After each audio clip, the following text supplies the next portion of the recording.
Discapacidad y ESI.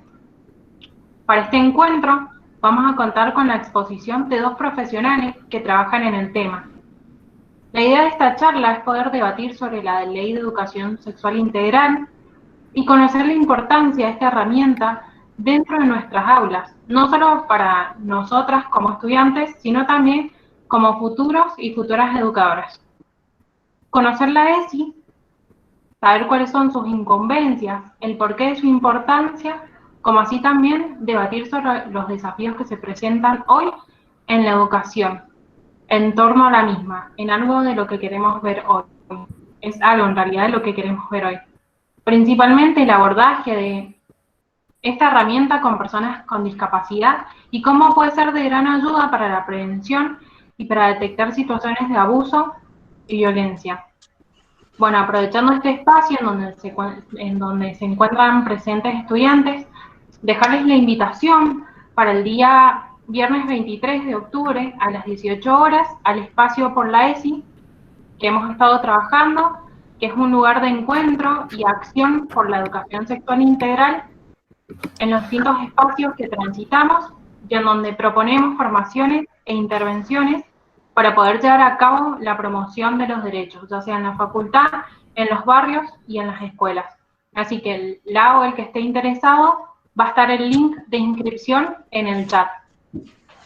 Volviendo al encuentro, espero que sea un encuentro enriquecedor y que logre cumplir nuestro objetivo y contar con nuevos conocimientos y aprendizajes en nuestra formación profesional y la de ustedes.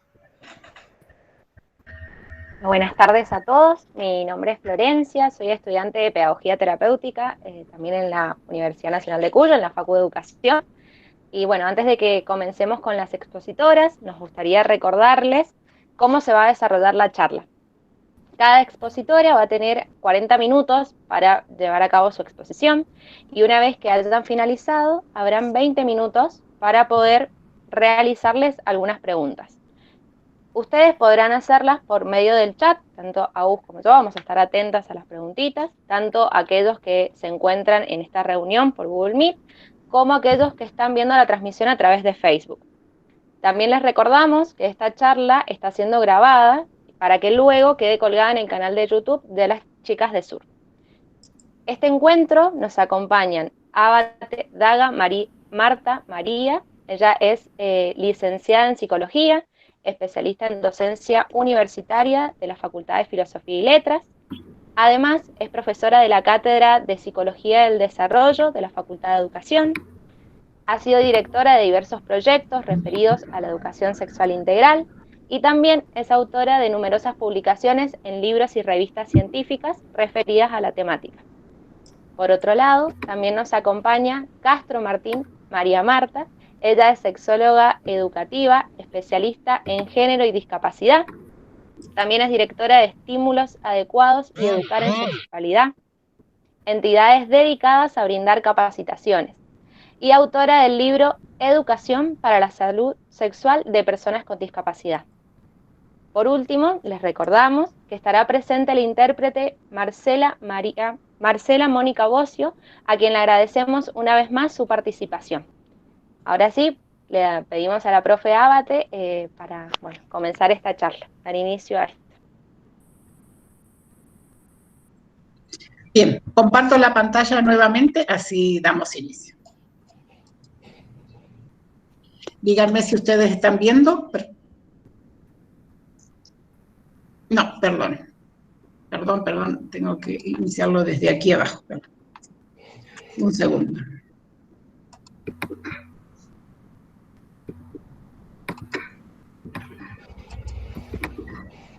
Ahora sí. Confirmen ustedes que se ve. Se ve bien. Se ve bien. Bueno, perfecto, entonces. Vamos a poner toda la pantalla. Bueno, buenas tardes a todas y a todos y a todes. Supongo que el número importante de los participantes de esta jornada me conocen, han sido alumnos seguramente yo también los conozco a ustedes, por lo menos algunas caritas he visto aquí en la pantalla, en lo que alcanzamos a ver en la pantalla.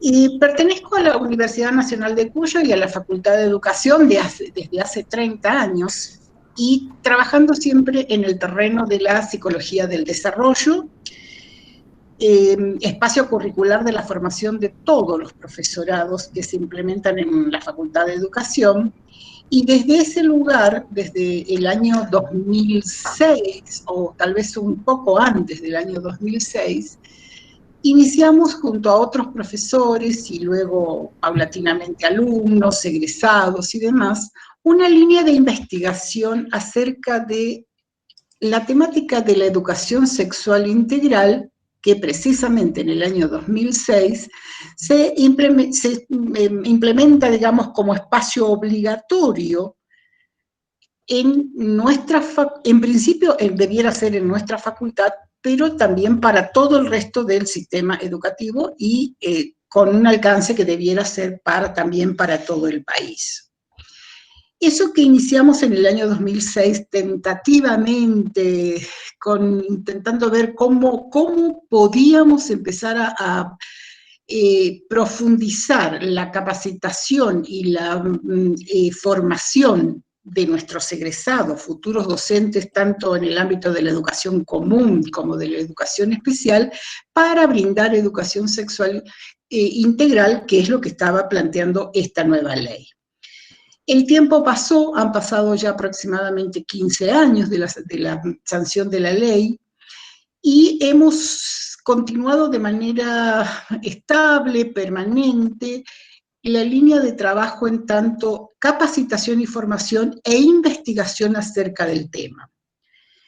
Fuimos avanzando paulatinamente con programas, con proyectos bianuales aprobados por la Secretaría de Ciencia y Técnica de la Universidad Nacional de Cuyo, con diferentes proyectos que fueron incluyendo distintas áreas o temáticas de la propia problemática de la educación sexual integral. Y eso fue implicando poco a poco un avance que fue el proceso de construcción más que decidido a priori, sino que fue armándose y construyéndose hasta llegar al año 2019, es decir, el año pasado, en el que pudimos dar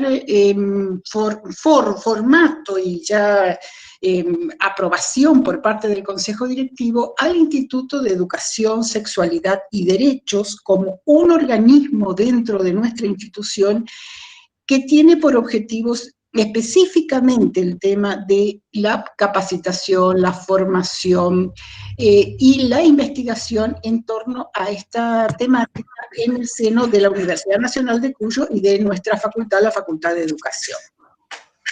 Incluso dentro de los programas y los desarrollados y los proyectos llevados a cabo dentro de este instituto, este año, ahora muy recientemente, hace escasamente 2 meses, a inicios del mes de septiembre, dimos inicio a la Diplomatura en Educación Sexual Integral, diplomatura de posgrado de Educación Sexual Integral, destinada a la capacitación y a la formación de nuestros egresados, por lo menos en esta primera corte que estamos desarrollando en este momento.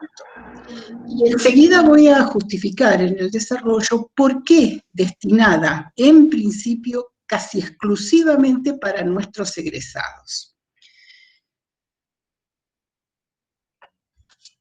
Voy a tratar de dar un panorama más o menos general acerca de qué hablamos cuando hablamos de ESI y cuáles son las condiciones, las circunstancias y la posición actual de nuestra propia facultad con respecto a esta temática.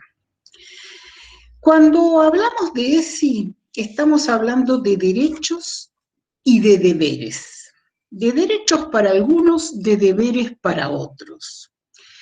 Derecho que se instaura como tal en el año 2006, cuando se aprueba la ley 26.150, que establece derechos que alcanza a ¿quiénes?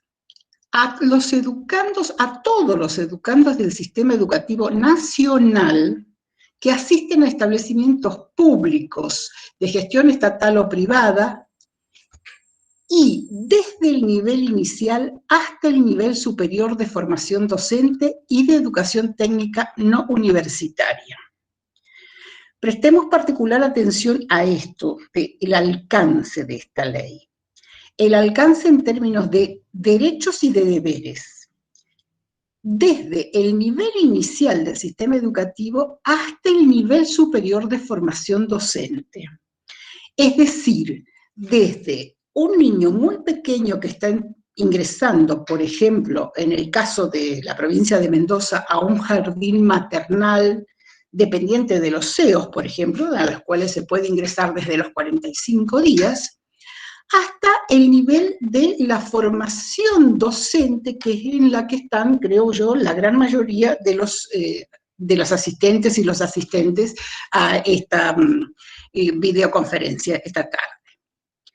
Es decir, que cuando estamos hablando de derechos, estamos hablando de los derechos de todas las personas que asisten a cualquier nivel del sistema educativo, incluidas ustedes, los que están siendo alumnos de las carreras de profesorado para la educación común o especial en la Facultad de Educación, tienen el derecho de recibir educación sexual integral.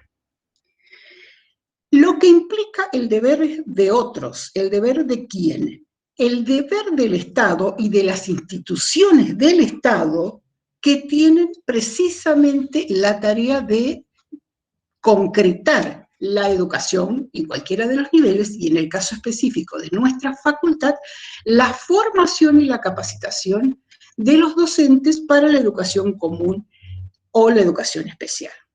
Es decir, que ustedes desde el lugar de alumnos tienen el derecho a recibir la formación y la capacitación suficiente para luego ejercer el deber de ser educadores en sexualidad integral cuando estén ejerciendo su rol docente para el cual se están preparando, o tal vez haya aquí algunos egresados. Desde el año 2006, esta ley está vigente, desde el año 2006 existen estos derechos y estos deberes. Ahora bien, ¿de qué se trata o de qué hablamos? ¿De qué plantea la ley cuando plantea este derecho a recibir o el deber de brindar educación sexual integral en establecimientos educativos? Y la propia ley lo define bastante claro. En primer lugar, planteando este concepto integrado en estos tres términos: educación sexual integral, lo que implica articular aspectos biológicos, psicológicos, sociales, afectivos y éticos. ¿Por qué es importante acentuar o remarcar o recalcar este concepto de educación sexual integral? Porque educación sexual existe desde hace muchísimo tiempo, aunque fuese, y desde siempre, digamos, aunque de manera informal, por fuera de lo que las currículas explícitas de las instituciones educativas planteen o pretendan ignorar, pero esa educación sexual, a veces explícita, a veces bastante implícita, mucho más implícita que explícita, no siempre tiene la característica de integral. ¿Por qué? Porque en términos generales, toda vez que se ha planteado la situación de educación sexual en instituciones educativas, en términos generales, esa educación ha referido generalmente a aspectos biológicos. Más específicamente referidos en términos generales a conocer nuestro cuerpo o a informar sobre el cuerpo en lo que refiere a el sistema reproductor, y luego, en todo caso, en determinados niveles del sistema educativo, que en general implica desde la pubertad hacia adelante, referir a todos los riesgos o posibilidades que tiene el ejercicio de la sexualidad genital, como podría ser la prevención de los embarazos no deseados, la prevención de las transmisiones de enfermedades de transmisión sexual, y en algunos casos, pero bastante más limitadamente, algunas cuestiones que tuvieran que ver con la prevención y el cuidado de abusos, en particular cuando se trataba de la educación en instituciones de educación especial. Que no es lo mismo que lo que plantea la ley en el término en esto del concepto de educación sexual integral, que implica considerar todas estas dimensiones que aquí están mencionadas.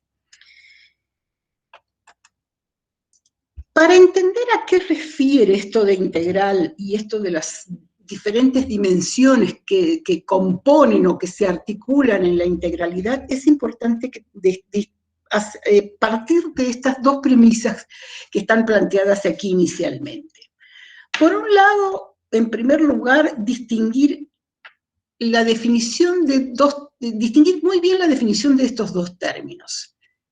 Sexo y sexualidad no significan lo mismo, aunque en la vida cotidiana lo usemos muy habitualmente de manera indistinta. Y para ello pero sin embargo, para este caso es necesario que tengamos en cuenta que cuando hablamos de sexo, cuando utilizamos el término sexo, nos estamos refiriendo apenas a una de las dimensiones de aquello que implica sexualidad. Que hablar de sexo en términos generales refiere a hablar del cuerpo, a hablar de genitalidad, a hablar del sistema reproductor, a hablar de relaciones sexuales. Mientras que hablar de sexualidad es hablar de una dimensión mucho más compleja, presente siempre en la vida humana, que en parte tiene que ver con las características corporales que tengamos en cuanto a nuestro sistema reproductor, pero que esas características nos predisponen y nos ponen al hecho de desarrollarnos y construirnos como persona, teniendo condiciones y características sociales y psicológicas muy particulares y diferentes en cuanto a esta cuestión de con qué biología nosotros hemos nacido, con qué cuerpo hemos nacido. La segunda premisa que necesitamos considerar y tener en cuenta aquí es que el desarrollo humano es siempre desarrollo sexuado. Siempre, no hay forma de escapar al hecho de que construirnos como personas, construir nuestra identidad, una identidad que nos permita reconocernos como seres únicos, diferenciados, distintos de otros, pero integrados y pertenecientes a familias, a grupos sociales, a culturas determinadas, es siempre un proceso sexuado. ¿Por qué es siempre un proceso sexuado? Y precisamente explicar esto, o tratar de comprender esto de por qué es un proceso siempre sexuado, implica desarticular, o para tratar de comprender este concepto de integral que propone la ley.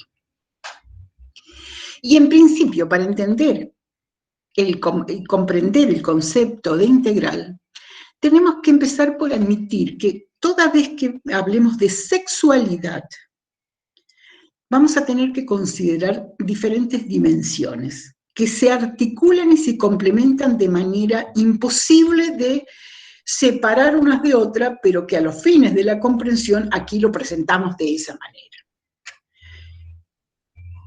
Hablar de una educación sexual integral, hablar de integralidad, implica comprender que nuestras vidas transcurren con un cuerpo en el cual, desde el comienzo mismo de la vida, ese cuerpo tiene características particulares en cuanto a uno de los sistemas, que es el sistema reproductor, que nos va a poner en el lugar de que algunos tenemos algunos órganos y algún formato corporal, y otros órganos con otro formato corporal, otro formato anatómico, en lo referido a este sistema, al sistema reproductor.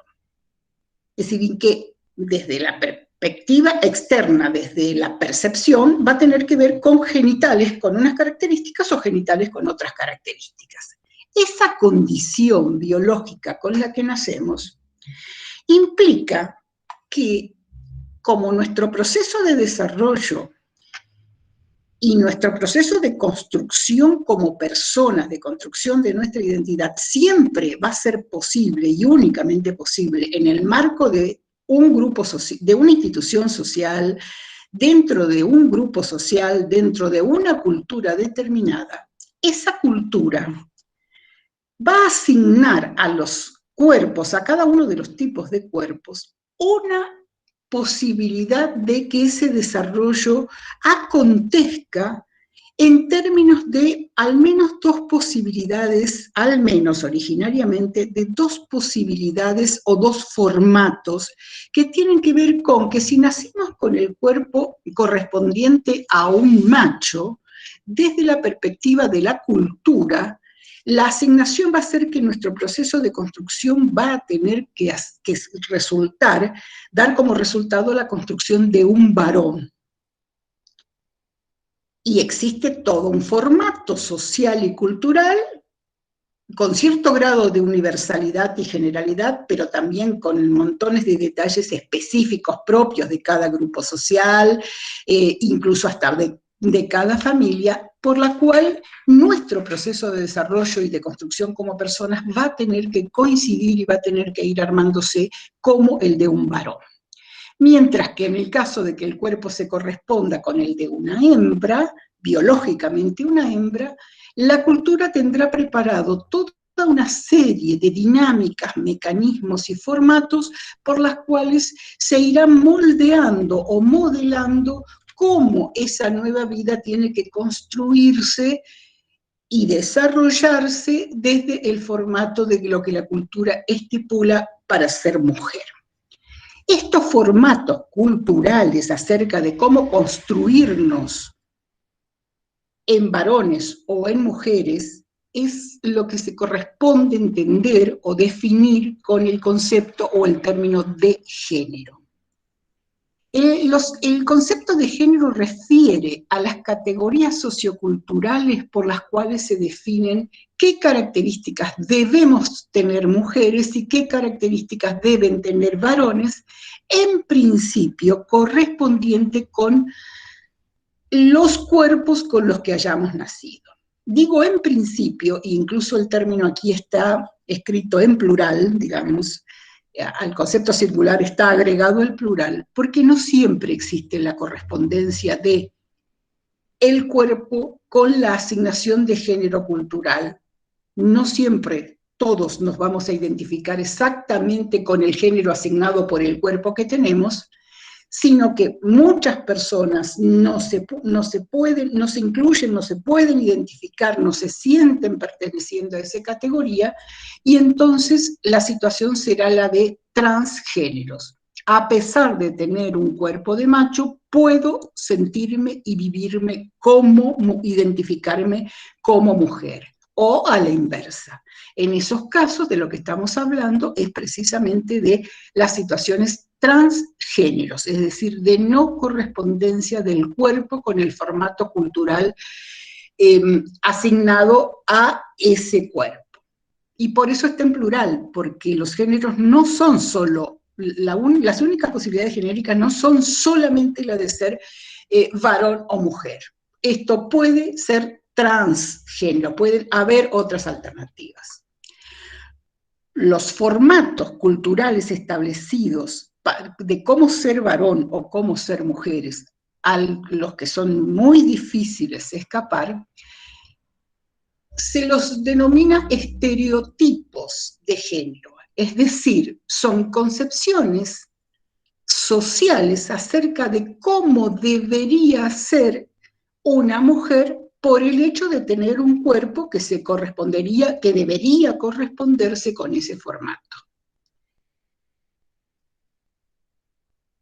En este caso, esos estereotipos marcan diferencias muy arraigadas histórica y culturalmente acerca de cuáles son las características corporales, psicológicas, sociales, de roles y demás para hombres y para mujeres. Así es que las mujeres en términos generales estamos asociadas con la vida doméstica, la vida privada, con mayor sensibilidad, con capacidades diferenciadas para la crianza, el cuidado y demás, mientras que los varones precisamente generalmente en los polos opuestos. Varón, es decir, mucho menor grado de sensibilidad, con habilidades diferentes en términos de habilidades mucho más desarrolladas para la vida pública, para la vida social, para el trabajo, para ser el responsable incluso de las familias y demás. Características que en realidad son resultados de construcciones culturales, no resultado de la biología de la que somos portadores, sino de concepciones históricas y culturales que han asignado esas características y a las que difícilmente podemos escapar. Esta situación de pertenecer a uno u otro género y estar de alguna manera delimitado por los estereotipos de estos género, estos estereotipos de género, ha planteado a lo largo de la historia también un acceso a posibilidades de participación social, de integración social y de acceso a los derechos muy diferenciados entre varones y mujeres. Pensemos simplemente desde cuánto hace que los varones tienen derecho al voto y desde cuánto tiempo hace que en Argentina las mujeres tenemos derecho al voto. ¿Desde cuánto hace que los varones tienen la patria potestad de los hijos en una familia y desde cuánto tiempo, bastante escaso, las mujeres tenemos la patria potestad de nuestros hijos, el derecho a la herencia, el derecho a participar en determinados trabajos? ¿Cuántas mujeres, por ejemplo, tienen posibilidades y han tenido a lo largo de la historia acceso a puestos y cargos decisorios, como pueden ser los cargos políticos, los cargos decisorios importantes en empresas? Es decir, en términos generales, las mujeres, y esta facultad es creo que el prototipo para mostrarnos esto, esta facultad, la Facultad de Educación, mayoritariamente, pero muy mayoritariamente, en cifras que van mucho más allá del 95 y más %, está organizada y constituida por mujeres, mujeres docentes, mujeres alumnas, mujeres futuras docentes. ¿Por qué? ¿Será porque simplemente las mujeres tenemos más habilidades en función de nuestra biología y nuestro cuerpo para ser docentes? ¿O será que desde la cultura, los estereotipos de género, los condicionamientos al respecto, las mujeres seguimos atadas y en un proceso de transmisión histórica a la cuestión de la crianza, los cuidados y en este caso la educación institucionalizada, pero que sigue siendo de atención, de cuidado, de crianza de alguna manera, digamos, ¿no? Mientras que en términos generales los varones están orientados hacia construirse y formarse para roles que tienen otro tipo de características que no son precisamente el cuidado. Y precisamente estas condiciones son las que han ido armando desde hace siglos las organizaciones sociales con característica de un patriarcado, es decir, de varones que detentan la propiedad de los bienes de la familia, de los hijos. Este aspecto, el aspecto cultural que va conformando y armando en base a la biología, la construcción de las vidas, de nuestras vidas, de las vidas de cada uno de nosotros, va posibilitando que subjetivamente cada uno de nosotros vayamos construyendo quiénes somos, vayamos organizando y construyendo la identidad y la identidad que es siempre identidad de género, es decir, esta noción de que nosotros, por tener este cuerpo, somos mujeres y nuestra identidad es femenina, o porque el cuerpo es tal, se es varón y entonces la identidad debiera ser masculina. Es decir, este aspecto está refiriendo a la vida psíquica, a la vida subjetiva, a nuestro psiquismo, por el cual nos identificamos como correspondiente o no en muchísimos casos, como estamos visualizando en los últimos tiempos, de no correspondencia al respecto, tarea que no es fácil y que plantea enormes situaciones también de desigualdades, de discriminaciones, de obstáculos para acceder a derechos y demás. En este proceso de ir construyendo nuestra identidad también llega el momento en el cual se delimita o se define la orientación sexual, es decir, hacia quiénes nos vamos a sentir atraídos y con quiénes vamos a formar nuestras parejas afectivas, eróticas y sexuales, para ya sí el ejercicio del sexo, de la genitalidad, que es lo que vamos a reconocer aquí como orientación sexual, que también va a estar caracterizada, en principio desde las exigencias sociales y culturales, por esta cuestión binaria de la heterosexualidad, es decir, un varón debiera sentirse atraído por una mujer debiera sentirse atraído por un varón, cuestión que no siempre se corresponde, ni mucho menos, dado que las orientaciones sexuales pueden tener enorme cantidad de variantes.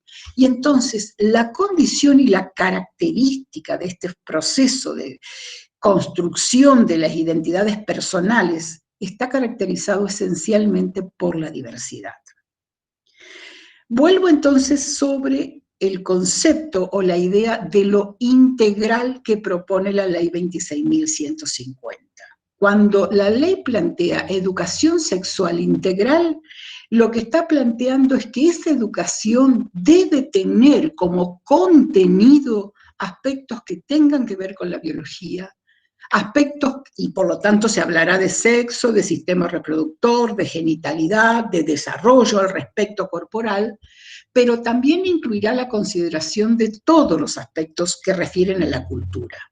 Y por lo tanto, nociones como las de género, de estereotipo de género, de posibilidades y derechos, de patriarcado, deberán conformar esta situación de integralidad de la educación y además la comprensión de los efectos a nivel del desarrollo psíquico de estas situaciones en cada una de las personas. Por lo tanto, habrá que hablar de identidad de género, habrá que hablar de orientación sexual, habrá que hablar de diversidad. ¿Diversidad de qué? Diversidad de cuerpos, diversidad de géneros, diversidad de orientaciones sexuales, diversidades de familias, desde la perspectiva de lo que tenga que ver con sexualidad.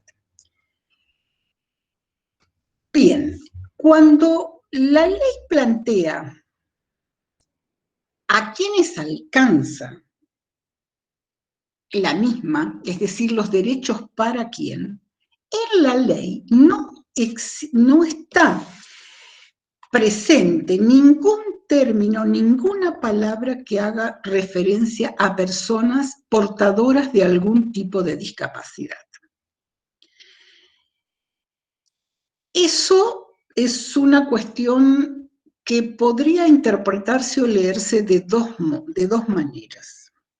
Por un lado, simplemente habla de todos los educandos del sistema educativo nacional, del sistema educativo argentino, desde este nivel hasta el nivel universitario. Desde el momento que implica todos los educandos, quiere decir que en realidad cualquier persona portadora de algún tipo de discapacidad que concurra a alguna institución educativa tiene los mismos derechos que cualquier otra institución que no sea de educación especial, para hablar aquí de los casos para los que nos formamos en nuestra propia facultad.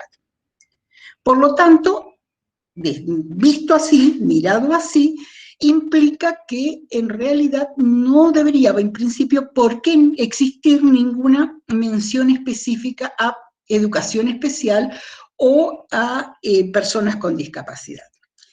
Sin embargo, esto mismo uno podría pararse y mirarlo y entenderlo desde otro lugar, y que de alguna manera es parte de lo que ha sucedido en estos 15 años, al menos aquí, en el medio mendocino, y incluso en nuestra propia facultad, a la que me voy a referir de inmediato.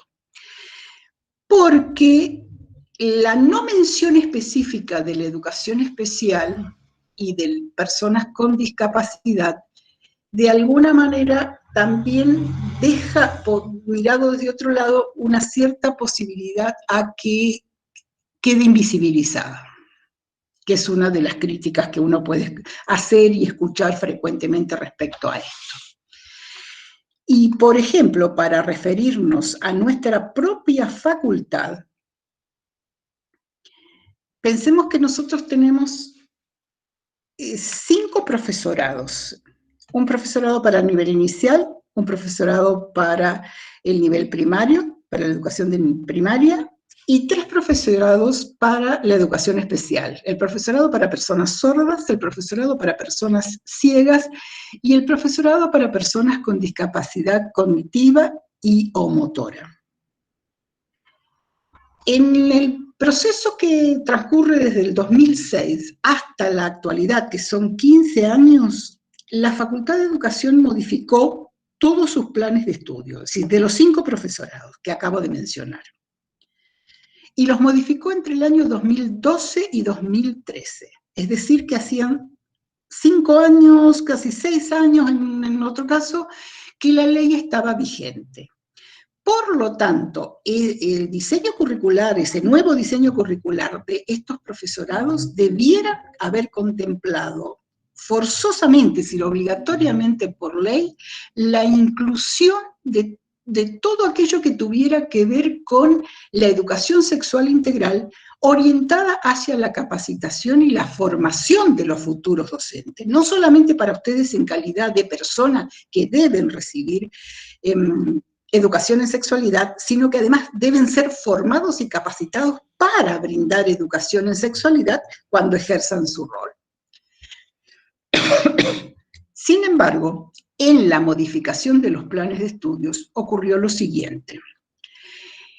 Los profesorados de educación inicial y el de educación primaria tienen un espacio curricular delimitado, específico, en cuarto año, de solo 40-45 horas, que se llama educación sexual integral.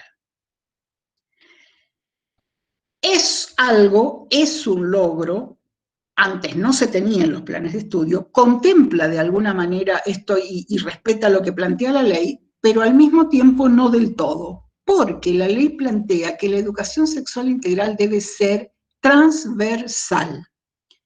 Además de integral, debe ser transversal.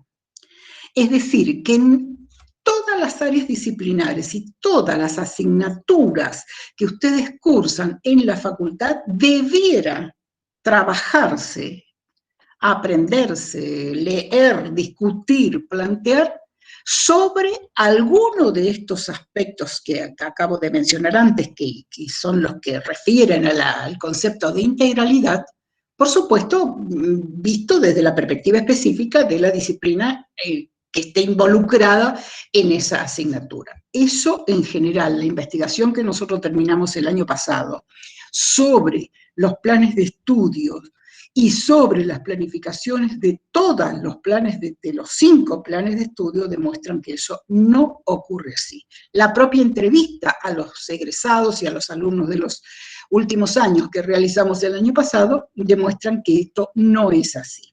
En el caso del profesorado de educación primaria e inicial.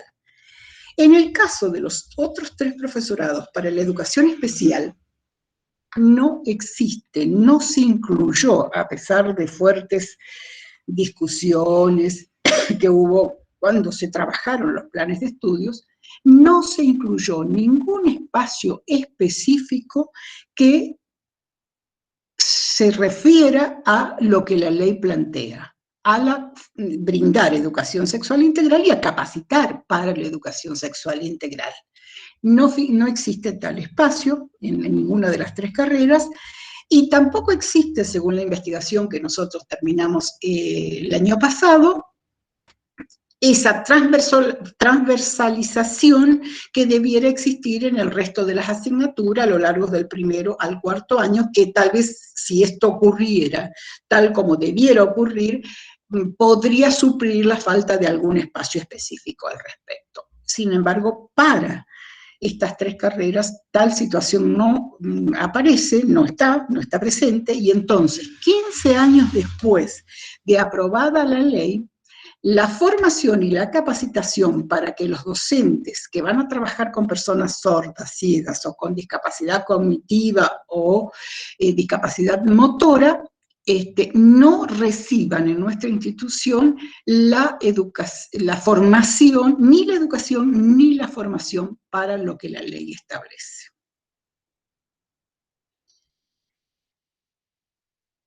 No sé cómo estamos con el tiempo, chicas. Puede ser que ya estamos más o menos en la hora. Yo puedo seguir hablando, pero ustedes marquen si más o menos estoy en el tiempo que ustedes tienen establecido.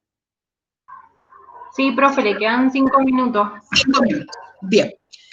Entonces, esto que estamos planteando para la situación de nuestra propia institución es una situación que en la provincia de Mendoza se replica más o menos del mismo modo. Los trabajos que hemos realizado de investigación hasta el momento nos dan cuenta de que la implementación, la efectiva implementación de la ley en la provincia de Mendoza es todavía muy, pero muy escasa en general. Son más bien esfuerzos aislados, fragmentados, bastante voluntariosos de algunas instituciones y de algunos docentes. Pero todavía no existe proyectos institucionales más o menos generalizados que estén atravesados por la educación sexual integral, y tampoco existe, porque en los institutos de formación docente de nivel terciario de la provincia la situación es similar a la de nuestra facultad, tampoco existe todavía una efectiva capacitación y formación para precisamente brindarla. Pero aún en esta situación de escasa aplicación de la ley, es notoria también la diferencia existente entre las escuelas para la educación común y las escuelas para la educación especial. El proceso es todavía bastante más lento y más dificultoso para que la ley efectivamente se aplique en las instituciones de educación especial que en las instituciones educativas de educación común. Situación que tiene que ver esencialmente con, en realidad, el escaso esfuerzo del Estado nacional y provincial y la responsabilidad de nuestra propia institución con respecto a que efectivamente se implemente la ley, a que efectivamente se brinde educación y se capacite y se forme para la educación en sexualidad, lo que hace que, digamos, no se difunda suficientemente y no se sientan o no se vivan efectivamente, no estén suficientemente difundida la ley, la obligatoriedad de la misma, el deber de las instituciones al respecto, y la situación de directivos, docentes y demás, del personal de las instituciones educativas, no sentirse y no estar efectivamente capacitado para ellos, con una cierta notoria diferencia entre la educación común y la educación especial. Y ya para ir cerrando, en la diplomatura que iniciamos este año, tiene precisamente el objetivo, en un acuerdo institucional con la gestión actual, por eso se generó el instituto y por eso se construyó, se diseñó y se está implementando la diplomatura, como parte de una clara convicción, digamos, basada en la realidad, de que esta institución, nuestra institución, adeuda a sus alumnos y a sus egresados la educación en sexualidad que la ley prevé y la capacitación y la formación para ser docentes que puedan brindar educación sexual tal como la ley lo plantea. Con esto estamos, y está la institución, básicamente tratando de ver en qué medida, digamos, podemos ir acercándonos y ajustándonos a dar cumplimiento en términos de derechos y deberes a lo que la ley 26.150 plantea. Bien, creo que yo más o menos estaría en el tiempo, ustedes me dicen, y luego conversamos todo lo que consideren necesario al respecto. ¿Sí? Díganme si saco la pantalla.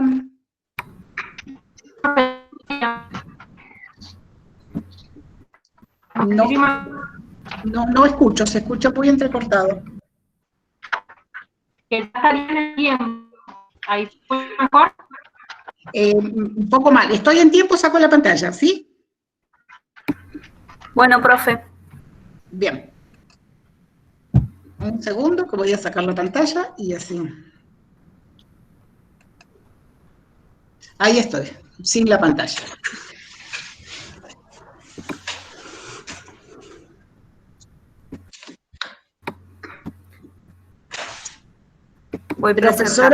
Profesora María Marta, que nos llamamos igual.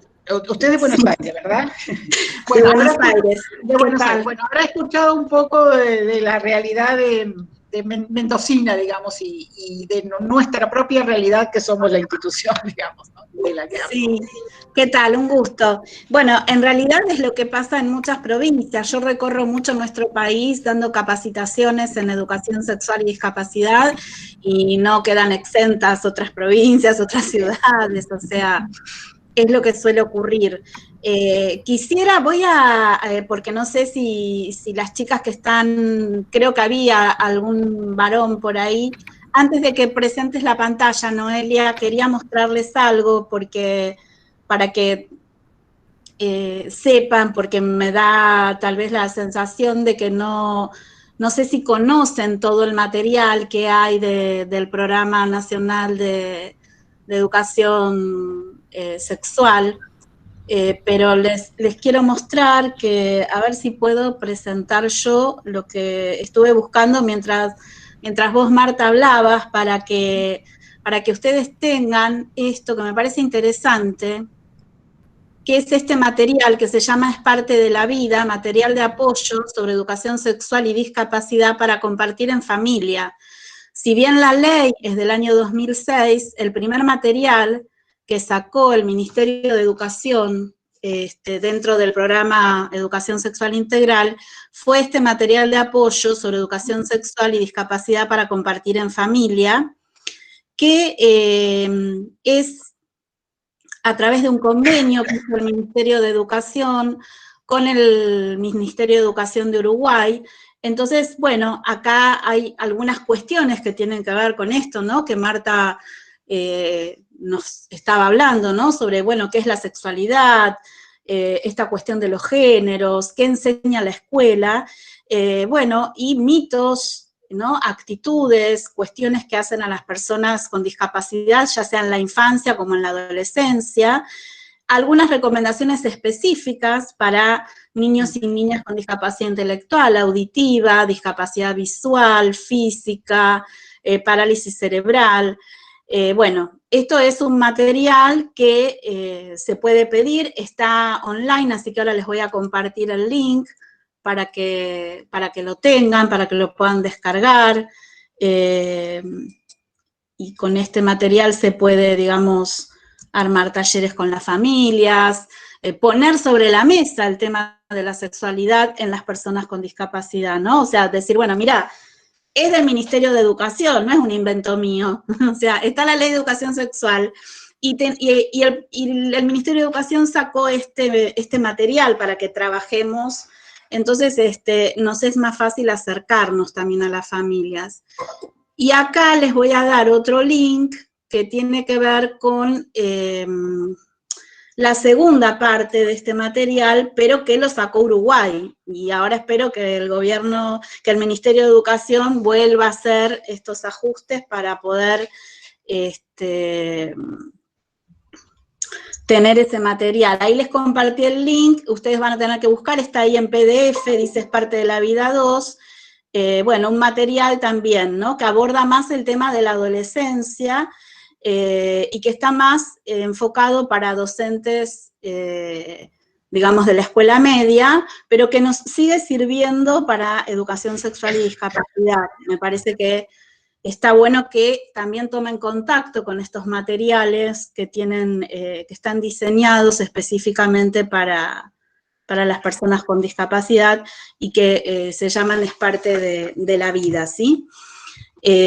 Así que bueno, no hay mucho material para discapacidad, salvo videos de educación sexual integral que están, que hay para personas ciegas, entonces son los videos audibles de las láminas. Después hay algunas láminas que están traducidas a distintos idiomas indígenas, para esto de la diversidad también, ¿no? Pero bueno, en discapacidad, quienes trabajan en discapacidad saben que el trabajo en discapacidad siempre es un trabajo de telar, que es uno por uno, que es uno a uno, que se va construyendo de a poquito, que no hay, digamos, reglas ni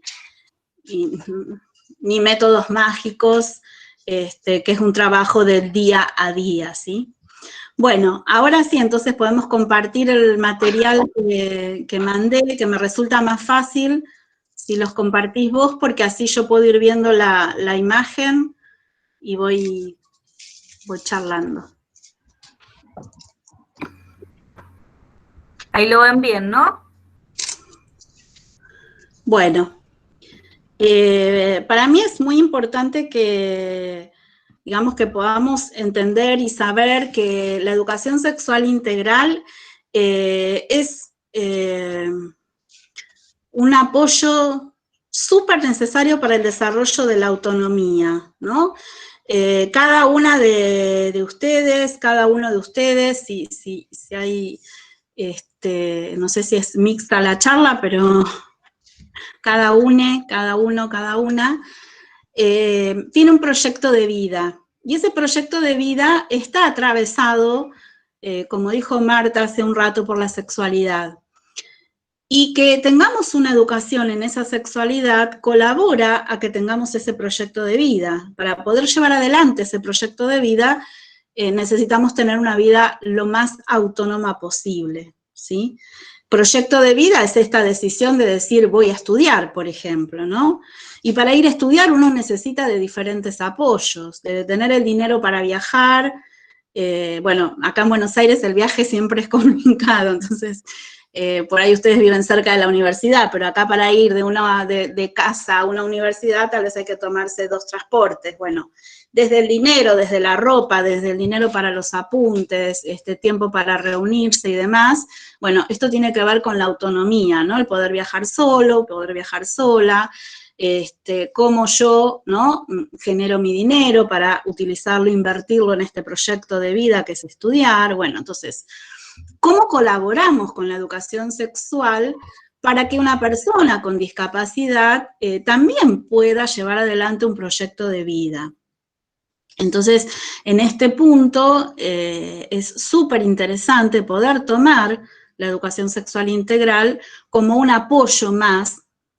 Sabemos que ahora, en el nuevo paradigma de la discapacidad, ya no hablamos más de mentales, leves, profundos, hablamos de personas con necesidades de apoyo, ¿sí? El nuevo paradigma de la discapacidad es un paradigma social, donde yo, para en este momento poder conversar con ustedes, necesito el apoyo de estos anteojos, ¿no?, que a lo largo de esta cuarentena se me ha salido la patillita. Es un apoyo para mi vista, porque no veo bien. Necesito a veces el apoyo de poder usar algún auricular para escuchar mejor. Bueno, los distintos apoyos que necesita una persona para poder llevar adelante actividades. Bueno, la ESI es un apoyo para desarrollar la autonomía. Y vamos a avanzar a la lámina que sigue, que tiene que ver con los derechos que tenemos, ¿no? Esto que también hablaba Marta hace un rato, ¿no? Que tanto ustedes, siendo estudiantes de la universidad, tienen ese derecho de recibir educación sexual y que en este momento no está muy claro de quién se las brinda. Y el derecho también tiene que ver a una educación sexual, pero para tener una sexualidad saludable y placentera, para poder ejercer la orientación sexual libremente, esto que recién les decía Marta, ¿no? Yo nací con un cuerpo de hembra, me identifico con cuestiones de mujer, ¿no? Acá estoy con mi cosito fucsia, mi remerita rosada, parece como que soy el estereotipo de las nenas, pero me gusta el color rosa y no voy a dejar de usarlo porque parezca estereotipada. La orientación sexual de, ¿no?, a quién quiero como pareja para el intercambio amoroso, y que se reconozca mi identidad de género. Y por otro lado, hoy es el Día Nacional del Derecho a la Identidad, donde la República Argentina ha decidido que el 22 de octubre sea el Día Nacional del Derecho a la Identidad, y se ha incluido en este día el derecho a que me identifique con el nombre que se me canta y que pueda dar, que yo en vez de llamarme María Marta, me quiero llamar José Luis y vestirme así como estoy y puedo ir y decir yo me llamo José Luis, ¿no? Y que todos digan, pero es nombre de varón y te vestís como nena. Bueno, no importa, es mi identidad, ¿no? Es mi identidad de género. Yo me he visto así. Y me gusta, o sea, la identidad de género es eso, ¿no? Es que cuáles son esas condiciones que hacen que uno enseguida pueda reconocer que una persona es varón o mujer desde una cuadra. A veces la ropa, a veces el cabello, a veces las decoraciones que nos ponemos, ¿no? Aros, bueno, diferentes cuestiones que hacen a veces también a estereotipos de género. Esto los adolescentes lo tienen mucho más claro, ¿no? Cuando se clasifican en tribus urbanas, acá en la ciudad de Buenos Aires esto se ve mucho lo de la tribu urbana, que se visten todos iguales, y por ahí en otras localidades de nuestro país también esto del vestirse igual en los adolescentes es común, pero por ahí no existe tanto el concepto de tribu urbana.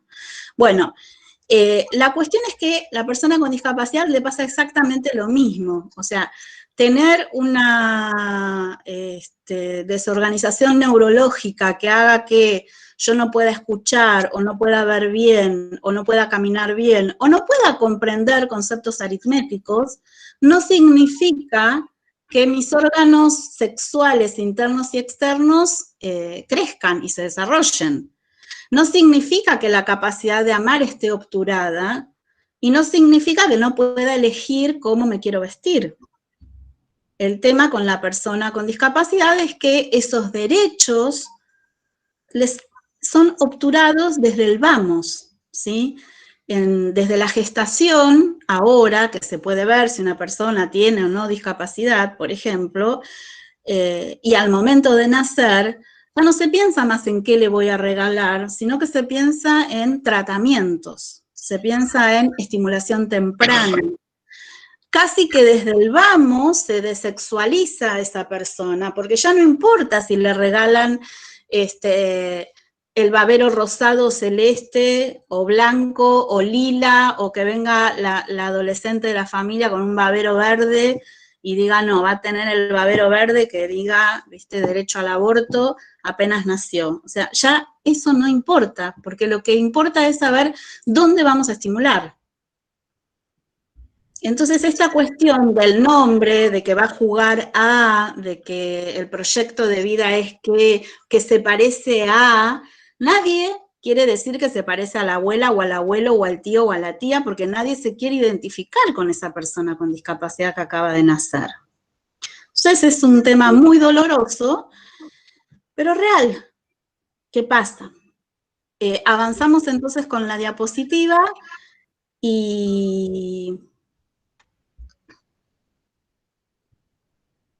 vemos esto de que la educación va a venir, la educación sexual, va a venir a darnos una oportunidad para ofrecer respuestas referidas a estos derechos sexuales universales, ¿sí?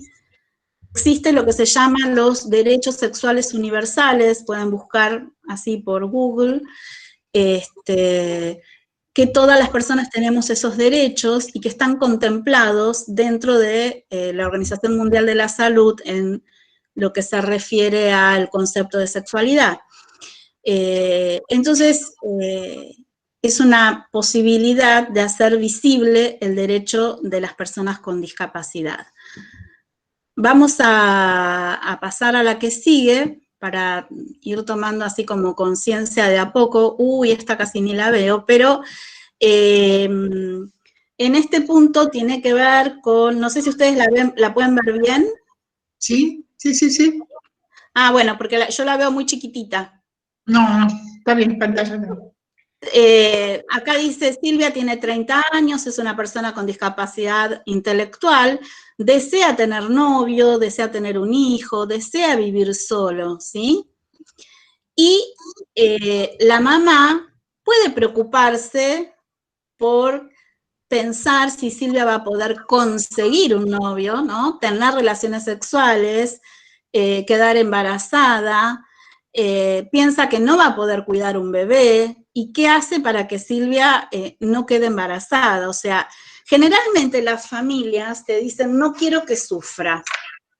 Entonces, no asocian rápidamente la educación sexual integral con relaciones sexuales, ¿sí? Porque la palabra sexual te lleva a eso, ¿no? Si se llamara de otra forma, pero no escuchan la palabra integral, escuchan sexual, ¿no? Porque siempre el sexo vende más y se compra más. Entonces, en este caso yo puse una mamá, puede ser un papá, ¿no? Si ustedes supieran la cantidad de padres que se hacen cargo de sus hijos con discapacidad, porque está este folclore de que el papá se va y queda la madre sola con la hija o el hijo con discapacidad, pero también está la mamá que se va y queda el papá solo con el hijo o la hija con discapacidad, o la mamá que se enferma. Entonces, en el centro de día, por ejemplo, me ha pasado hace unos 8 años de que un papá se negaba absolutamente a que su hija viniera al taller de educación sexual y nosotros, como está dentro de un dispositivo que es de libre elección, donde hay talleres que eligen para hacer, respetando los derechos y apelando a la Convención Internacional de los Derechos de las Personas con Discapacidad, si ella elegía venir, venía. Él se enojaba, bueno, íbamos, veníamos, era todo un lío. Pero una vez que su esposa se enfermó gravemente, él vio que su hija se masturbaba al bañarse. Y ahí vino corriendo a pedir ayuda, ¿no? Entonces, uno tiene que tratar de hacer las intervenciones con la familia y de preparar a la familia antes de los incendios, ¿no? O sea, tener, ¿no?, el matafuego ya cargado antes de que este papá se incendie viendo a su hija masturbándose mientras se baña, que también uno puede preguntar qué hacía él en el baño mientras ella se bañaba. Bueno, esa es una pregunta que quedará para debate. Pero la cuestión es que muchas familias, y mucho más hace años, yo empecé a trabajar en el área de discapacidad a los 18 años como ayudante del ayudante, mientras estudiaba.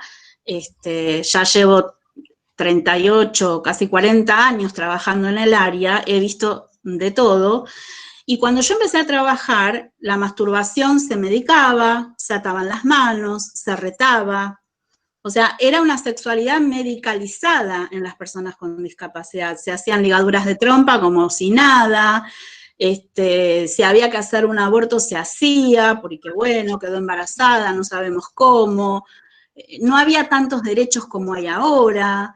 Entonces se hacía cualquier cosa, o sea, se intervenía sobre ese cuerpo como si ese cuerpo no sintiera, o no doliera, o no se plantearan cuestiones.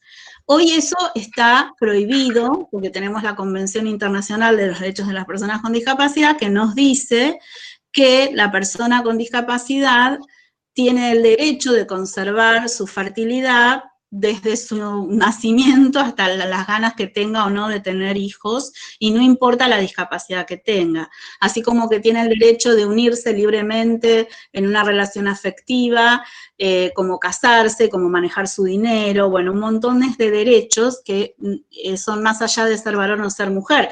Esto que Marta decía antes, ¿no? Antes la patria potestad era del varón, antes el dinero lo manejaba el varón, antes la mujer para casarse tenía que llevar una dote. Bueno, estas cosas por suerte se han modificado, pero también le caben a las personas con discapacidad. Bueno, avanzamos entonces y vamos a ver, bueno, esto que yo recién les estaba diciendo. Es muy importante que aquellas personas que van a trabajar con personas con discapacidad o que van a trabajar en el área de educación y van a tener niños, niñas y adolescentes en dispositivos de inclusión educativa, tengan a la mano y así como de memoria la Convención sobre los Derechos de las Personas con Discapacidad. Esta convención tiene fuerza de ley constitucional en nuestro país porque la República Argentina la adopta en el año 2006, es la nueva convención. Entonces aparece esto, ¿no? Del derecho a contraer matrimonio, de fundar una familia, con el consentimiento libre, el derecho a decidir de forma responsable la cantidad de hijos que quieren tener, el derecho a recibir información sobre planificación familiar. Ustedes saben que en la Argentina también tenemos el Programa Nacional de Salud Sexual y Procreación Responsable, que esto también, si ustedes buscan en internet, el Programa Nacional de Salud Sexual y Procreación Responsable, tienen cualquier cantidad de material que puede servir también para la educación sexual integral, en todo lo que tiene que ver la cuestión biológica, pero también en la cuestión afectiva, porque van a ver que hay muchas cuestiones que hacen a esto de este concepto de sexualidad, que es un concepto integral, que tiene que ver con lo biológico, con lo psicológico, con lo social, con un montón de cuestiones, con lo cultural, con lo histórico. La sexualidad no es la misma en el 2020 que en el 1810, ¿sí? Hay cuestiones que hoy están penadas por la ley y que en la época colonial estaban permitidas. El casamiento de San Martín con Remedios de Escalada, hoy hubiese estado penado por la ley. Entonces, la sexualidad es un hecho histórico, social y político. O sea, si bien la sexualidad es una conducta del orden de lo privado, está regulado por el Estado. El Estado regula el matrimonio, el Estado regula el divorcio, el Estado regula la identidad de uno, el Estado regula si puedo o no puedo, si puedo. Entonces, fíjense cómo la sexualidad, si bien es algo del orden de lo privado, está regulado por el Estado y va modificándose en distintas épocas, ¿sí? Entonces, es un hecho social, político, histórico. Bueno, y esta otra cuestión, ¿no?, de mantener la fertilidad en igualdad de condiciones, ¿no?, como las demás personas. Entonces, esto también es importante. Nosotros en el centro de día donde yo trabajo específicamente, si bien yo doy capacitaciones en distintos lugares,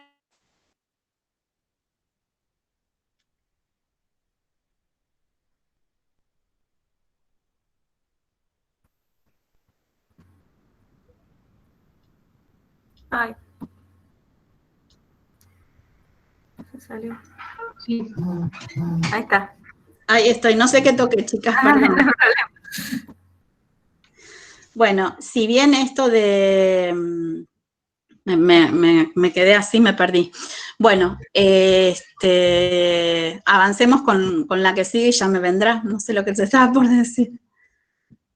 Se me cortó la pantalla. Bueno, el mundo de la discapacidad ha vivido una revolución en las últimas décadas, ¿no? Nosotros pasamos de una sexualidad asistida y medicalizada a una sexualidad que tiene que ver con los derechos, ¿sí?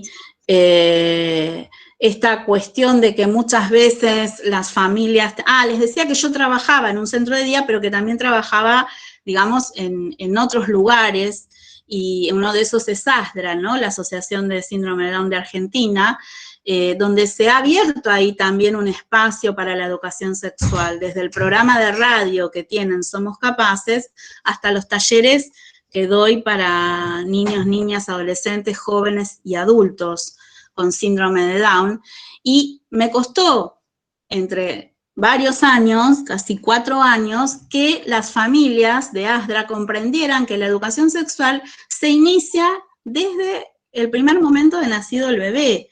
Entonces me llevó muchos años que se armara una charla para familias con niños con síndrome de Down y un taller para los niños y niñas, para los más chiquitos.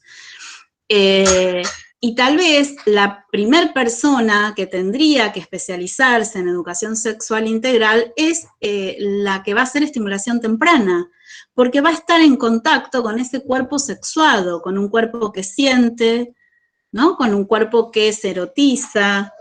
Y la erotización de la infancia no es la erotización que puede tener una adulta o un adulto de ver a alguien que te gusta, es otro tipo de placer, no es el placer erótico de quiero tener sexo, es la sensación de placer, ¿no? Esta sensación de placer que va haciendo que yo vaya dando cuenta de distintas partes de mi cuerpo, ¿no? Del placer por el descubrir, ¿no? Descubrir el arrastre y ver con qué facilidad yo puedo llegar a un objeto y qué placer siento en mi cuerpo. Cuerpos que muchas veces han tenido, digamos, intervenciones que han sido dolorosas. Sacar sangre, estudios, sondas nasogástricas, operaciones, todo para la supervivencia, ¿no? Hoy bebés de 5 meses de gestación, de 4 meses de gestación sobreviven con grandes discapacidades. Pero ese cuerpo, que esto es lo que a veces les hablo yo a mis estudiantes, ¿no? No a veces, siempre les digo, del mapa de amor, de la geografía sexual. ¿Cómo recorro yo mi cuerpo? ¿Qué geografía sexual tengo incorporada? ¿Cuál es mi historia sexual, mi biografía? ¿Qué partes del cuerpo las tengo como que me gustan, cuáles no me gustan, cuáles me duelen, cuáles no, cuáles quiero que me toquen, cuáles no quiero que me toquen? Y eso tiene que ver con ese recorrido, ese mapa de amor que se fue construyendo y a medida que uno va creciendo, se va desarrollando esa geografía sexual. ¿Cómo se desarrolla esa geografía sexual en una persona que ha tenido que tener muchas intervenciones para poder sobrevivir? ¿Cuántas marcas, cuántas cicatrices, ¿sí? ¿Cuántos abrazos tuvo? ¿Cuántas veces fue besado, fue acariciado, acariciada, besada? ¿No? ¿Con qué temor se la alzó, se le hizo upa, se la mimó? Uno ve un bebé y enseguida atiende, ¿no? Como si fuera algo natural que uno quiera abrazar. Esta situación del confinamiento social nos ha llevado a darnos cuenta de la necesidad que tenemos de abrazar. No sé si les ha pasado, si algún día han sentido esto, necesito abrazar. Bueno, ¿qué pasa cuando yo veo un recién nacido con una discapacidad, con un botón gástrico, por ejemplo? ¿Me animo a alzar, a hacerle upa, a abrazarlo? ¿Es igual que un recién nacido que no tiene absolutamente nada y que está todo perfecto? Bueno, generalmente son personas menos abrazadas, menos acariciadas, menos tocadas, menos mimadas, y que no tienen como un proyecto de vida estimulado desde la familia, ¿sí? No está esto de, dale, estudiá, tenés que estudiar, tenés que recibirte, después tenés que trabajar, no hay estos mensajes, ¿no? De que las mamás, los papás queremos que, por favor, váyanse de una vez, ¿no? Esto que uno dice, ¿hasta cuándo se van a quedar en casa? Ya es hora de que vuelen. Bueno, ¿cuándo vuela una persona con discapacidad? Entonces, afortunadamente el mundo está cambiando, el mundo de la discapacidad. Hoy las expresiones de la sexualidad son escuchadas, son vistas. Hoy el nuevo paradigma de la discapacidad hace que se muestren más y que sean reconocidos y que sean sujetos de derecho, ¿sí? Cuando yo tenía 20 años, mucha gente escondía a su familiar con discapacidad. Hoy no existe, existen muy pocos casos porque todavía hay gente que esconde a su familiar, pero muchísimo menos que hace 40 años. Y las familias se preocupan por la sexualidad de su familiar con discapacidad. Es una pregunta porque no todas se preocupan, ¿sí? Las personas con discapacidad saben de sus derechos, porque no todas las instituciones, ya sean escolares como terapéuticas, hablan de los derechos de las personas con discapacidad. Entonces, imagínense, yo vengo de una época en donde los derechos del niño ni existían, o sea, y la mayoría de ustedes deben haber nacido cuando ya empezaron a estar los derechos del niño.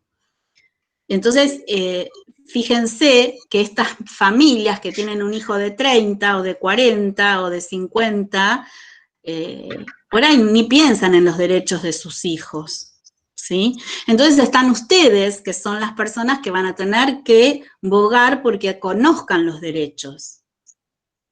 Bueno, avanzamos con la diapositiva. Y acá sería algo así como la primera vez que se presentó una situación asociada a la sexualidad, qué inquietudes surgieron, qué pudieron hacer. No sé si ustedes tienen acceso a estar con personas con discapacidad. ¿Hay alguien que trabaje con personas con discapacidad en alguna institución?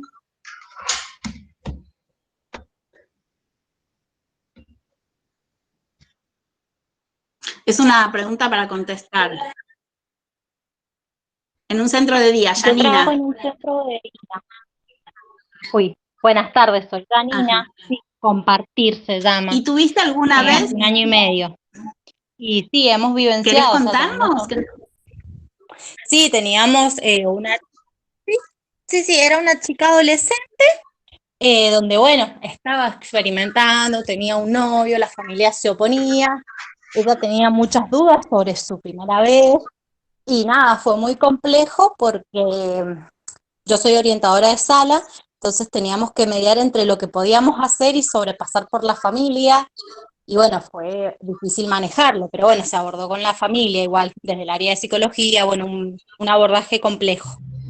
Entonces, ¿qué pudo hacer Janina? ¿Qué inquietudes surgieron? ¿Con qué, digamos, paraguas legal cuenta Janina? Es importante que ustedes conozcan ese paraguas legal que nos da esa protección de decir, bueno, mire, yo intervengo de esta manera porque la ley de educación sexual, porque los derechos de las personas con discapacidad, porque los derechos sexuales, porque los derechos humanos, o sea, tenemos un paraguas legal. Argentina tiene muchísimas leyes que tienen que ver con la sexualidad, desde la ley de identidad de género, la ley de matrimonio igualitario, la ley de educación sexual, la ley de salud sexual y procreación responsable, la ley de protección de violencia. Bueno, tenemos un paraguas legal muy interesante que nos protege de que alguien pueda decirnos, che, ¿qué estás hablando? ¿No? No tengo que pedir permiso yo para hablar de estos temas en las familias. Y a pesar de que no tengo que pedir permiso, y por la experiencia laboral que tengo, yo sugiero que uno tiene que hacer talleres con las familias y contar de qué se trata la educación sexual integral. Que las familias sepan de qué se trata, que vean los materiales, que tomen contacto con la ley, para que lleguemos a acuerdos, ¿sí? Porque los valores sexuales los va a enseñar la familia. Y hay algunas cuestiones que vamos a enseñar nosotros en la escuela y que están bien delimitadas, ¿sí?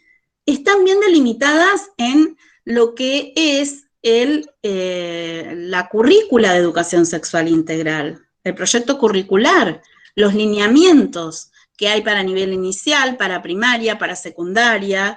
Hay lineamientos específicos para que nos dicen cuáles son los temas, y además están los cuadernillos para inicial, para primaria, para secundaria. Entonces, si las familias pueden tomar contacto con el material, así como tienen a mano el libro de inglés, o el manual de historia, geografía, de ciencias sociales, o el de matemática, bueno, que también tengan a mano ese material, para que sepan de qué se trata esto, ¿no?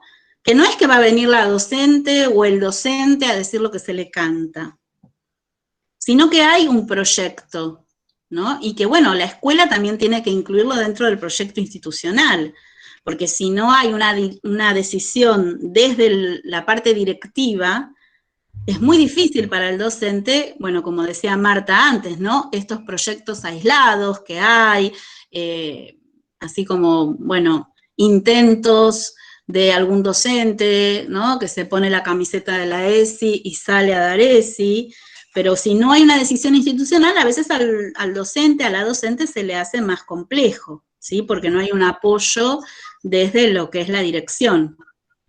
Bueno, a ver si podemos avanzar con otra diapositiva.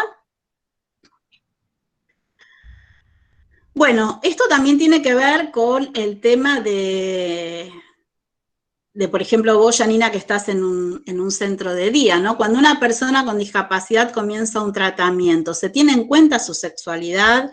¿Se incluye a la familia en los proyectos de educación sexual integral? ¿Cómo incluir al equipo técnico? O sea, al personal en general de una escuela. Porque como decía Marta, la educación sexual integral es transversal. Si yo laburo un montón de cosas de género, ¿no? De diversidad sexual, de orientación sexual, y después los chicos se suben al micro, y el del micro empieza, miren qué tetas, o, che, ¿y vos tenés novia? Pero ¿cómo? ¿No te gustan las pibas? Puto. Todo el laburo que uno hizo se tira por la borda, porque es más canchero el del micro que la profe, que toma lista, que tiene que poner nota. Entonces, la cuestión de la transversalidad pasa desde la señora que está en la portería de la escuela, o el señor, el que vende las golosinas en el kiosco, ¿sí? La secretaria de la escuela, todas las personas que trabajan tienen que saber, y muchas de esas personas no han recibido educación sexual integral. Por eso es importante capacitar a todo el equipo de una escuela, ¿sí? Porque son personas que no hemos recibido educación sexual integral, entonces desconocemos de qué se trata. Por eso es importante dar esos espacios de capacitación, talleres que incluyan a todo el personal de una institución. Porque si no, el laburo que yo hago en un año me lo tira por la borda, no sé, el del kiosco, o la del kiosco, o la portera que dice, no, ¿cómo le vas a hablar de esas cosas? ¿Viste? Y uno dice, pero esas cosas, ¿viste? Lo que no tiene nombre, esas cosas allá abajo, te tocaste ahí, lo que hizo, si usted supiera, ¿viste? Todo es un misterio que no sabemos de qué estamos hablando, ¿no? Entonces, bueno, esto es importante. Avanzamos con otra diapositiva. ¿Por qué es necesaria la educación sexual integral para personas con discapacidad? Y la realidad sería por qué es necesaria para todas las personas, ¿no? Primero que el conocimiento nos ayuda a crecer, a desarrollarnos, a ser más independientes. También el aprender a disfrutar y manifestar la sexualidad de una manera adecuada, ¿no? De lo que yo llamo las conductas sociosexuales. Esto de cómo invito a salir, cómo me banco un rechazo, cómo se abraza. El taller de los abrazos es muy interesante, porque abrazo de la misma forma a una persona que veo todos los días que a una que la veo una vez cada tanto. Se abraza de la misma forma al novio, a la novia, que a la amiga, que al amigo, al abuelo, a la abuela. ¿Puedo rechazar un beso? Si un adulto me quiere dar un beso, ¿yo tengo derecho a decir no, no quiero? ¿Un niño, una niña, un adolescente? Bueno, todas las cuestiones, ¿no? De cómo resolver distintas situaciones sociosexuales, esto que yo les decía, ¿no? Que la sexualidad también es un hecho social y cultural. Bueno, ¿qué sé yo de cómo comportarme adecuadamente en cuestiones que hacen a la sexualidad en lo social, en lo cultural, ¿no? Y también, bueno, el cuidar mi cuerpo. Los ejes de la educación sexual integral son cuidar el cuerpo y la salud, el eje de la afectividad, el de la diversidad sexual, el eje de los derechos. Entonces son todas cuestiones que hacen a que esta educación sexual sea integral. No es solamente la parte biológica, sino aprender cómo cuido ese cuerpo. No es solamente aprender sobre que tengo el derecho a enamorarme de quien se me cante, sino también qué pasa con los afectos. ¿Puedo gestionar bien mis emociones cuando me enojo, cuando tengo ira, cuando estoy triste? Las lágrimas, ¿son todas iguales? Hay distintos tipos de lágrimas. Tenemos las lágrimas de llorar por tristeza, tenemos las lágrimas de un resfrío, las lágrimas porque me entró una basurita en el ojo, la lágrima porque me estoy muriendo de la risa. Digo, hay tantas temáticas para trabajar y para poder brindar conocimientos de algunas cuestiones que para nosotros son como naturales, y a veces para la persona, sobre todo para personas con discapacidad intelectual o que tienen, digamos, cuestiones psíquicas muy severas, como pueden ser algunas personas con trastorno del espectro autista, que no pueden decodificar gestos, que no tienen ese lenguaje corporal incorporado, que no entienden un chiste. Bueno, ¿cómo, no? La vez pasada una chica con Asperger me decía, me dice que me quiere, pero no quiere estar más conmigo. ¿Cómo puede ser que alguien que te quiera no quiera estar con uno? Viste que esto es muy común, que a veces esto de te quiero, pero viste, te hago mal, mejor no estoy con vos. Vos decís, una naturalmente dice, escúchame, si me querés vas a querer estar conmigo. Imagínate para una persona con Asperger que le digan que la quieren, pero mejor no. Es como, pero está. Entonces, estas cuestiones son complejas a veces para poder laburar, pero bueno, es muy interesante, es muy rico el trabajo de la educación sexual integral en personas con discapacidad. Ya les digo, es una construcción, es un telar, pero lo mismo es con una persona sin discapacidad. La sexualidad es una construcción permanente, todo el tiempo estamos desarrollando nuestra sexualidad, ¿no? Mismo yo soy posmenopáusica. Bueno, ¿qué pasa en la posmenopausia? ¿Qué cambios hay en el cuerpo? ¿Qué cambios hay en la afectividad? ¿Cuál es la cuestión social de la mujer posmenopáusica hoy por hoy? ¿Qué pasa si uno no es abuela? ¿No? Porque se espera que después de determinada edad, ay, pero ¿cómo? ¿Tus hijos no te dieron nietos? Como si fuese algo que me tienen que dar, porque culturalmente está dado así. Bueno, digamos, por eso digo, la sexualidad se sigue como, ¿no? Es para toda la vida, hasta la muerte, ¿no? Esta cuestión de que a veces pasa en algunos velorios que vos te encontrás con 2 o 3 mujeres del mismo muerto, y vos decís, y se conocen ahí, ¿viste? Y ha pasado, ¿no? No sé si conocen algún caso, pero yo he conocido casos en donde se han encontrado, o sea, digamos, destapado la olla en el velorio, por eso te acompaña hasta la muerte. Así que fíjense, porque el mundo es un pañuelo, no hay que llenarlo de mocos. Avanzamos con la que sigue. Bueno, acá está esto de la definición de la Organización Mundial de la Salud, que habla de salud sexual. Miren la fecha, en el 2002, recién en ese año, porque la definición de salud sexual anterior era toda cuestión biológica, ¿no? Tu salud sexual estaba bien si vos podías tener hijos. En cambio ahora habla del estado de bienestar físico, emocional, mental, social, relacionado con la sexualidad, ¿no? Requiere de un acercamiento positivo y respetuoso hacia la sexualidad y las relaciones sexuales, la posibilidad de obtener placer, experiencias sexuales seguras, libres de coerción. Este año, todos los 4 de septiembre es el Día Mundial de la Salud Sexual, y este año el Día Mundial de la Salud Sexual tenía como lema el placer sexual a pesar del COVID, ¿no? Estas cuestiones que trajo el COVID de parejas que quedaron en casas separadas, de parejas que se estaban por divorciar y quedaron pegadas bajo un mismo techo, en parejas que descubrieron que tenían un amante. Bueno, esto del COVID trajo mucha complicación con la cuestión afectiva, pero también se trató de trabajar mucho el tema del placer sexual, ¿sí? Y la Organización Mundial de la Salud habla de los derechos sexuales de todas las personas que deben ser respetados, protegidos y satisfechos.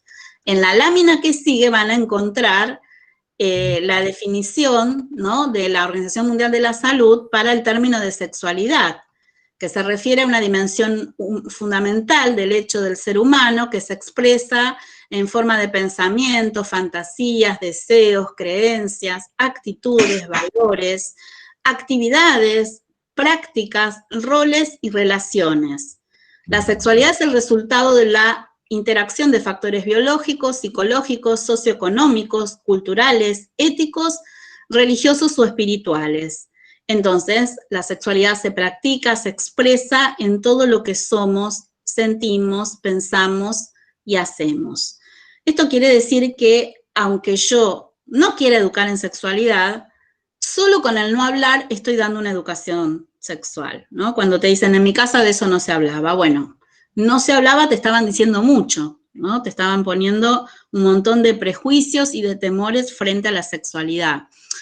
La sexualidad se expresa de diferentes formas, ¿no? Esto de las actitudes, los valores, las fantasías, los deseos. ¿Qué espacio le damos a la charla de sexualidad en familia, en casa? ¿Qué espacio tienen ustedes? ¿Con quién hablan de estos temas? ¿Con quién hablan de sus fantasías, de sus pensamientos, de sus prácticas sexuales, ¿no? De las relaciones? Uno dice, bueno, ¿y qué es ser la novia de alguien? ¿Qué es ser el mejor amigo? ¿Es lo mismo ser la mejor amiga que ser la novia? ¿Es lo mismo tener un amigo con derechos que tener un amigo? ¿Es lo mismo ser la catedral o ser la iglesia? ¿No? Una vez que fui a Paraguay, eso era como que muchas mujeres me decían, yo prefiero ser la catedral y no la parroquia o la iglesia. Yo no entendía de qué me hablaba, y era esto de que, claro, el hombre tiene una familia, la más importante, que sería como la catedral, y después tiene varias parroquias distribuidas. Sí, bueno, cuando fue la guerra del Paraguay, fíjense cómo la sexualidad es un hecho histórico, político, religioso. Cuando fue la guerra del Paraguay y ya no quedaron hombres, estaban los curas. Entonces, por un medio de una bula papal, el Papa dio autorización a los curas para que se puedan casar y volver a poblar el Paraguay. Entonces, esta cuestión que es cultural, que es religiosa, fíjense cómo impacta en lo sexual. Entonces, es muy interesante la historia también de la sexualidad. Hay libros muy interesantes sobre la historia de la sexualidad nuestra, acá en la Argentina, ¿no? De cómo ha ido modificándose, ¿no? De cuáles eran las costumbres indígenas, qué costumbres trajeron los españoles, cuáles eran las costumbres de los gauchos, qué costumbres tienen en las familias de ustedes, ¿no? ¿Qué tienen permitido hacer las mujeres de la familia y qué tienen permitido los varones? Y esta construcción, que hablaba Marta antes, ¿no? De la construcción del género, es una construcción familiar, ¿no? La familia va diciendo lo que está bien y lo que está mal, lo que se espera de los varones y de las mujeres de la familia. Y cuando alguien se sale de ese molde, genera mucho ruido y conflictos familiares. Entonces, bueno, fíjense lo que pasa cuando hay una persona, un familiar con discapacidad, que resulta que es transexual. O que es gay. ¿No? Que los padres te dicen, ¿cómo? Tonto y puto, es mucho. Así directamente te dicen. Haga algo, como si uno, ¿me entendés? No puedo hacer nada, porque no es que amaneció puto un día, amaneció y no va a trabajar porque está enfermo, no. ¿No? Es como yo digo, bueno, si acá hay personas heterosexuales, ¿Hay alguien que sea heterosexual? Que diga, yo me siento heterosexual. ¿Nadie del grupo? ¿Por qué no? Vos, Marta, ¿cuándo te diste cuenta que eras heterosexual? La verdad ni lo sé. Perdón, a ver. Lo mismo le da a una persona que es homosexual, no lo sabe, ya siente. ¿Entienden? Siente, no es que de golpe. Entonces, y la discapacidad no hace que, bueno, como tiene un pene, va a ser varón, heterosexual, y no tiene nada que ver una cosa con la otra. Entonces, esto también es importante que lo podamos tener siempre presente, ¿no? Releer un poco también lo que significa la sexualidad y también lo que significa la sexualidad para ustedes. ¿Qué es la sexualidad para ustedes? Porque no se vive de la misma forma. Por eso nosotros los sexólogos hablamos de sexualidades. Cada persona vive su sexualidad de acuerdo a cómo es esa persona. Y no hay alguien que sea mejor o peor o más sano o menos sano en su sexualidad. La persona que es insana en su sexualidad es la persona que es perversa, que es psicópata. Bueno, sí, es así, pero digo, en general, las prácticas que no lastiman a nadie y que no se lastiman a sí mismos. Distinto es lo otro del bondage y todo eso, que es otra cosa, ¿no? Que hay gente que tiene esa cultura de el sadomasoquista y que está controlado, que tienen palabras de seguridad y demás. Y fíjense, porque la persona con discapacidad no queda ajena a esas sensaciones placenteras con el dolor.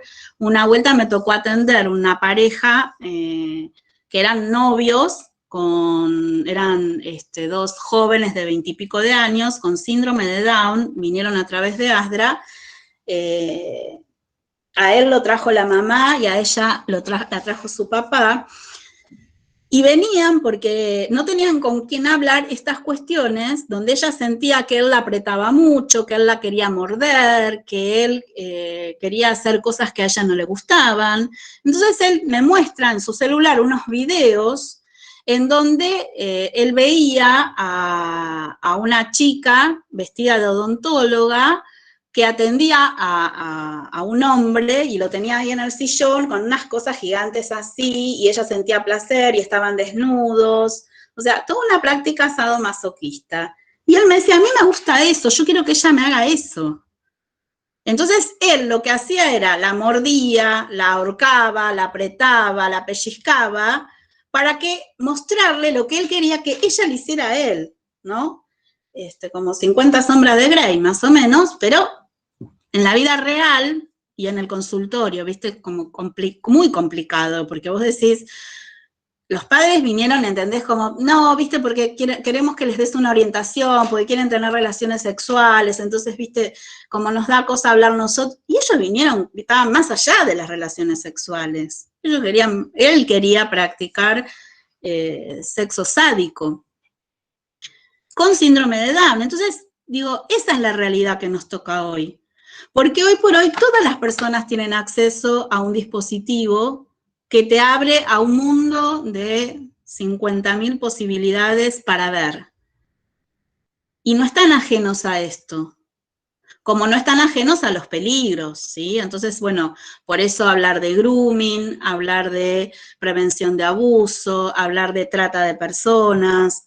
Les recomiendo que vean una película que se llama La mosca en la ceniza, o Una mosca en la ceniza, que trata sobre la trata de personas y cómo es capturada una chica con discapacidad intelectual, ¿no? Para ejercer la prostitución. Entonces, no son personas que quedan ajenas a todo lo doloroso que rodea también a la sexualidad. Bueno, no sé cómo estamos. Disculpe que le interrumpa. Sí, ya estamos en una hora. Bueno. Cerrando.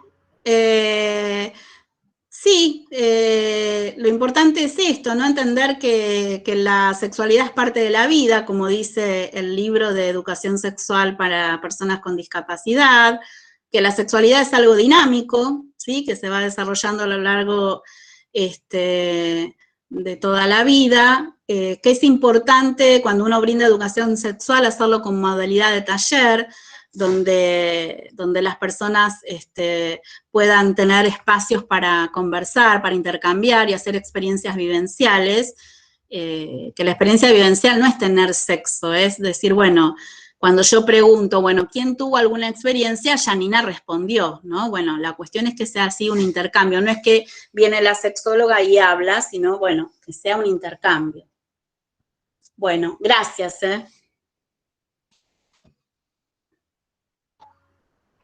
No sé si tienen alguna pregunta para hacer en el chat, o si no, ya vamos cerrando.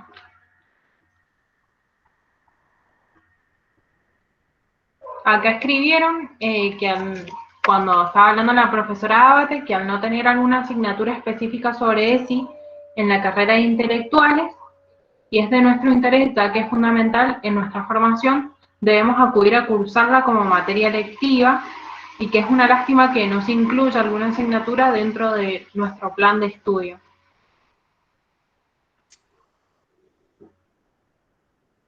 Bueno, yo paso mi aviso parroquial, si quieren contactarse conmigo, mariamartacastromartin@gmail.com, me pueden buscar como María Marta Castro Martín Sexóloga, en Facebook, en Instagram, yo voy subiendo material, hay una página que es Educar en Sexualidad, Educación Sexual Integral en Discapacidad Intelectual, ahí también van a encontrar material, así que pueden investigar un poquito en las redes para tener materiales si a ustedes les interesa, ¿sí? Bueno, agradecemos a todas y todos por participar de esta tercera charla del proyecto Hablemos de Discapacidad. Agradecemos el compromiso y la participación de las expositoras que fueron parte de este encuentro, a Marcela por la interpretación, y esperamos que haya sido un encuentro fructífero, lleno de aprendizajes y reflexiones. También les recordamos que estas charlas las pueden volver a ver por el canal de YouTube de Sur Mendoza. Y al finalizar este taller, a todas las personas que se hicieron presentes, se les va a entregar una certificación de asistencia, que es, o sea, les recordamos que es muy importante dar el presente en el formulario que hemos pasado con el link. Así que nos encontramos en el próximo encuentro, que va a ser el último, de discapacidad y juego, que se realizará el 29 de octubre a las 15 horas. Y vamos a mandar el link por mail, como lo hemos estado mandando últimamente. Así que agradecerles nuevamente y gracias por la participación. Gracias a ustedes, chicas y chicos, y todos los que hayan participado. Gracias. Bueno, gracias por haberme convocado, chicas. Hermoso encuentro, muchas gracias. Muchas gracias, sinceramente. Creo que todos nos llevamos muchos elementos para pensar, para también repensarnos, que fue un encuentro hermoso.